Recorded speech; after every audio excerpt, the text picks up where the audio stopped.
अस्सलाम वालेकुम। आज मैं बना रही हूँ बहुत ही मज़ेदार चिकन पकोड़े।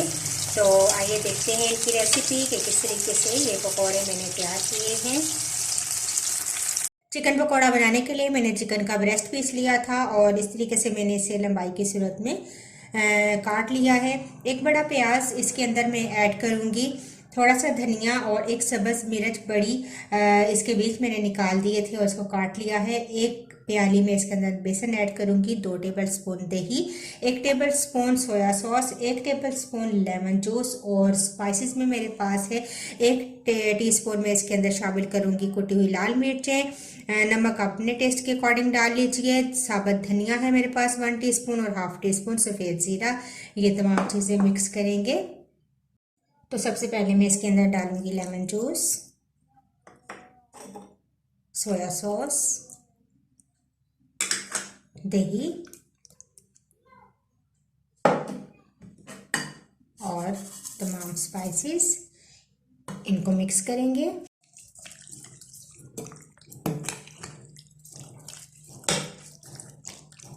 तमाम चीज़ों को अच्छा सा मिक्स कर लेंगे। पकोड़े तलने से आधा घंटा पहले आप तमाम चीज़ें डालकर रख दें। और अब इसके अंदर जाएगा एक प्याज, धनिया और सब्ज़ मिर्च ऐड कर देंगे और बेसन। और अब मैं इसको मिक्स करूँगी और थोड़ा थोड़ा पानी डाल के बैटर रेडी कर लूँगी।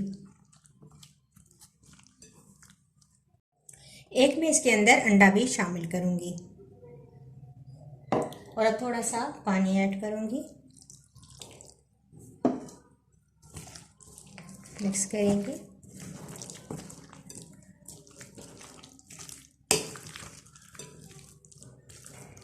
तो लीजिए पकोड़ों का बैटर रेडी है। अब तकरीबन आधे पौने घंटे के बाद मैं इनको फ्राई करूँगी। अब मैं पकोड़े तलने लगी हूँ और ऑयल गरम हो चुका है। तो हाथों की मदद से आप थोड़ा थोड़ा बैटर उठाएं और डालते जाएं।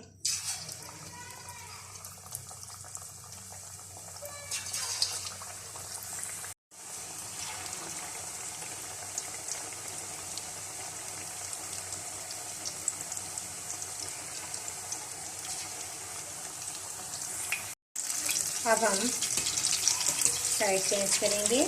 मीडियम फ्लेम पर ही पकौड़ों को फ्राई करना है क्योंकि चिकन कच्ची है तो अच्छे तरीके से कुक हो जाए। बहुत हाई फ्लेम पे आप नहीं करेंगे ताकि ये ना हो कि जल जाए और चिकन कच्ची रह जाए। तो लीजिए दोनों साइडों से पकौड़े अच्छे से हमारे तैयार हो चुके हैं। इनको निकाल लेंगे और बाकी भी तमाम पकौड़े इसी तरह फ्राई कर लूँगी। तो लीजिए बहुत ही मज़ेदार चिकन पकौड़े हमारे रेडी हो चुके हैं। अगर आपको ये मेरी वीडियो अच्छी लगी, मेरी रेसिपी अच्छी लगी तो उसको ज़रूर लाइक कीजिएगा। मुझे अपना फीडबैक ज़रूर दिया करें। और अगर आपने मेरे चैनल को सब्सक्राइब नहीं किया तो प्लीज़ सब्सक्राइब कीजिए, बेल आइकन को भी प्रेस कीजिए ताकि मेरी आने वाली तमाम नई वीडियोज़ की नोटिफिकेशंस आपको मिलते रहें। तो इंशाल्लाह एक नई वीडियो के साथ दोबारा हाजिर होंगी। अल्लाह हाफिज़।